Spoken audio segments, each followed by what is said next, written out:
अगर ऐसा ही सम्मान है अगर मेडल का, तो उस मेडल का हम क्या करेंगे?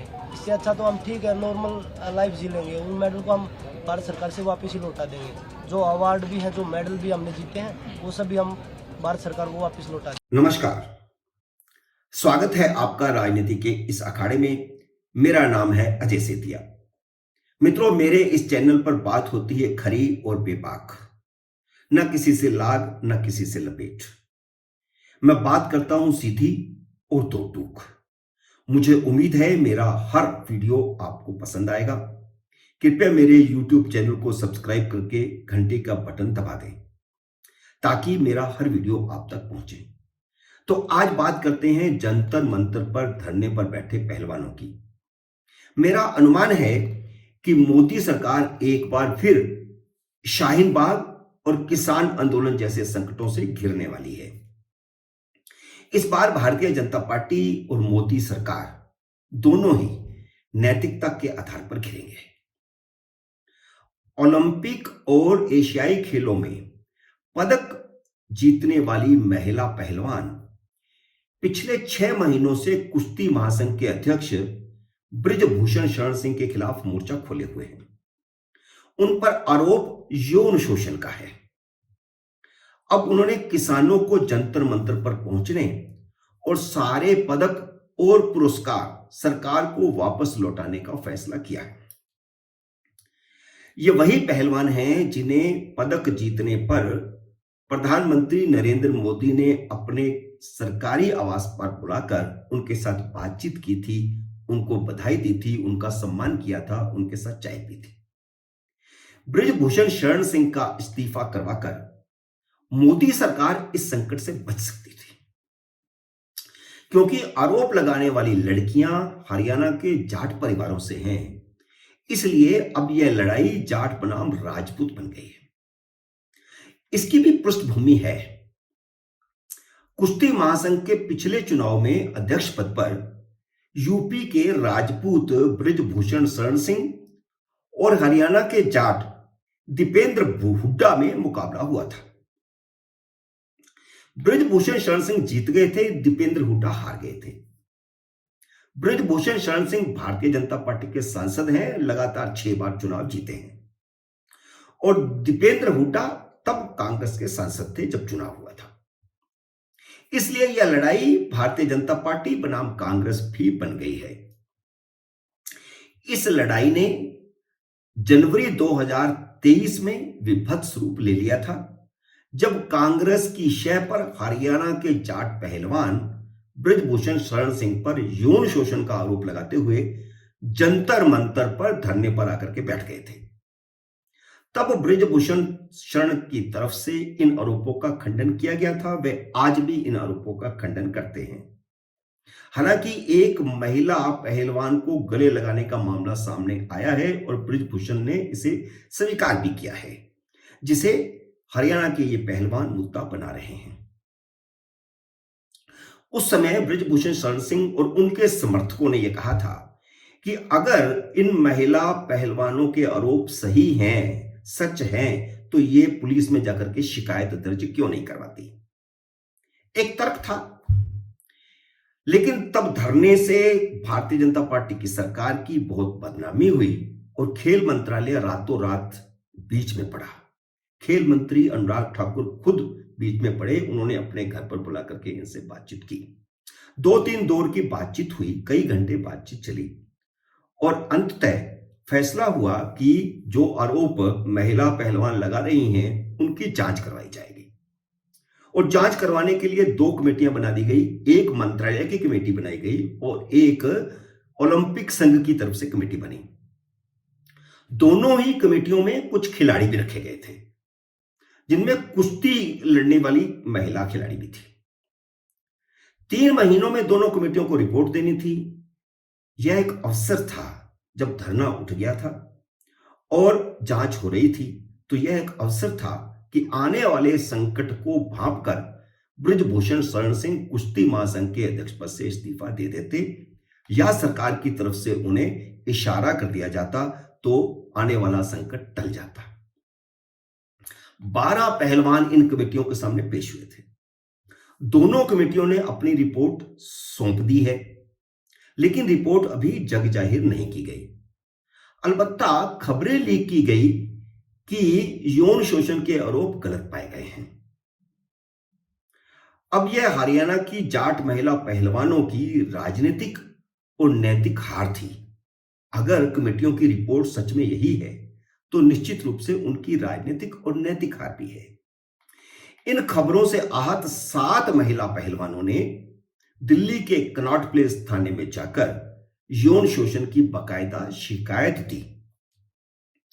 कुछ दिन इंतजार किया, लेकिन एफआईआर दर्ज नहीं हुई, तो उन्होंने दोबारा मोर्चा खोल दिया और फिर से धरने पर बैठ गए।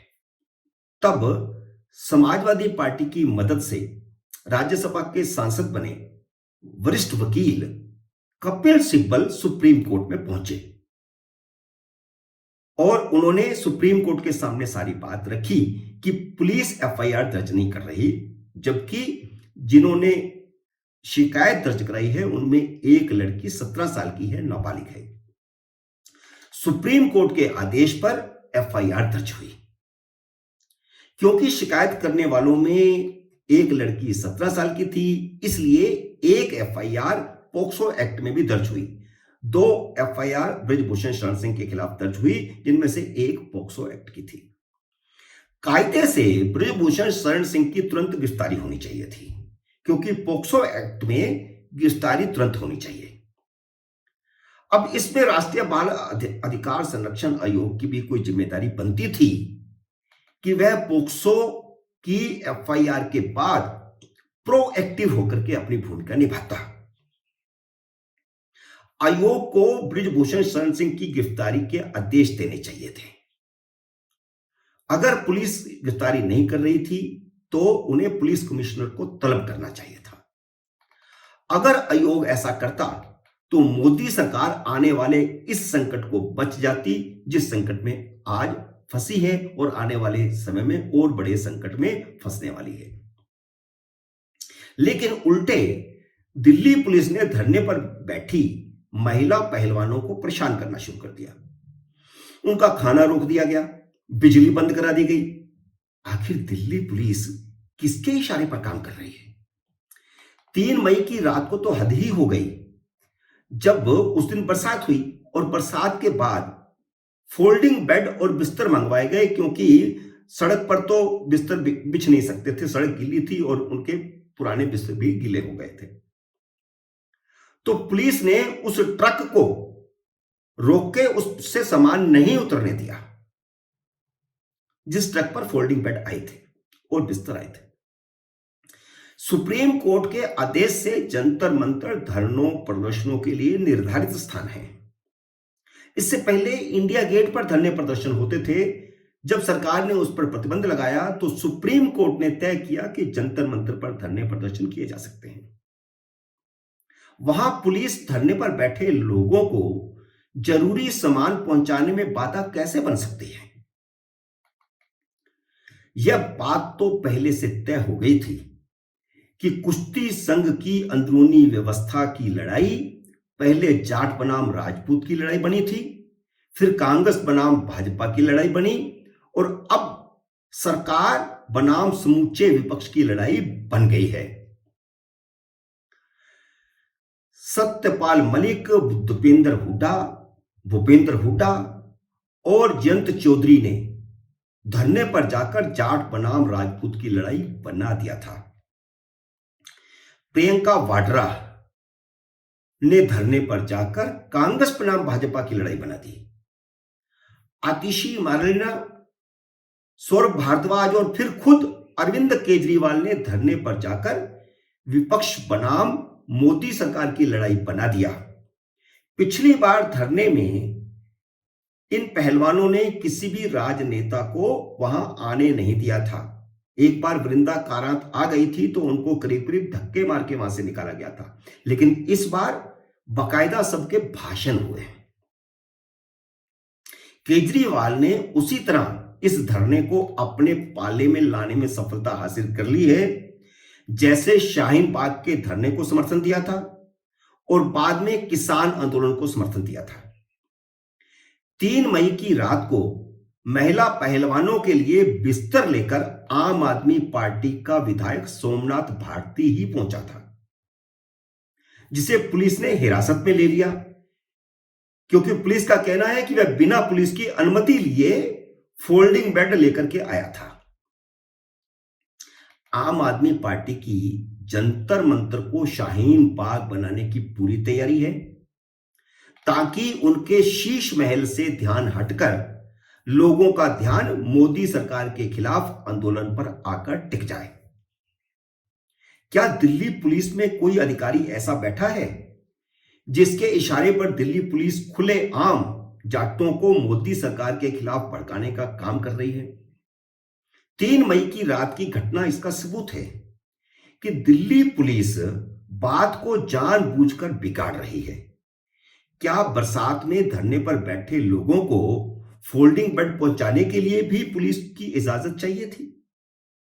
दिल्ली पुलिस किसके इशारे पर यह सब काम कर रही है? पुलिस की ज्यादती में एक महिला पहलवान का सिर फट गया। एक वीडियो सामने आई है जिसमें कुछ लोग फोल्डिंग बेड लेकर प्रोटेस्ट में घुसते हुए दिख रहे हैं। वहीं दिल्ली पुलिस उन्हें ऐसा करने से रोक रही है। घटना के बाद धरने पर बैठे बजरंग पूनिया समेत अन्य पहलवानों का बयान आया है।